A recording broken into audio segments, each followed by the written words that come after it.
আপনি টেরও পাবেন না কত জায়গায় আল্লাহ অনুগ্রহ করেছেন, আল্লাহ বাঁচাই দিয়েছেন, একটুর জন্য শেষ হয়ে যান নাই। ওই যে দুরূদ পড়ছেন, আল্লাহ তাআলা রক্ষা করছে, আপনি খবরও নাই। আল্লাহ তাআলা আপনার প্রতি বিশাল একটা দান করছে, আপনি লক্ষ্য করেন নাই। ওই যে দুরূদ পড়ছেন একবার 10 রহমত হবে।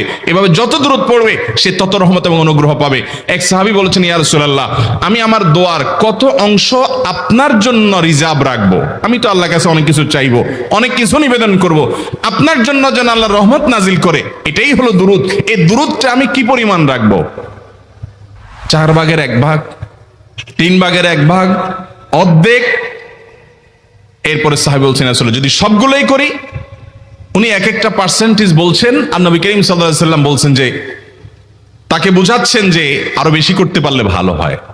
তো সাহাবী বাড়াইতে বাড়াইতে শেষ পর্যন্ত বলেন যে, আমার দোয়া যদি সবগুলো আপনার জন্য করি, আমি যদি আর কোনো দোয়া না করি, শুধু আপনার জন্যই দোয়া করি, নবী করিম সাল্লাল্লাহু আলাইহি সাল্লাম তাকে সুসংবাদ দিলেন।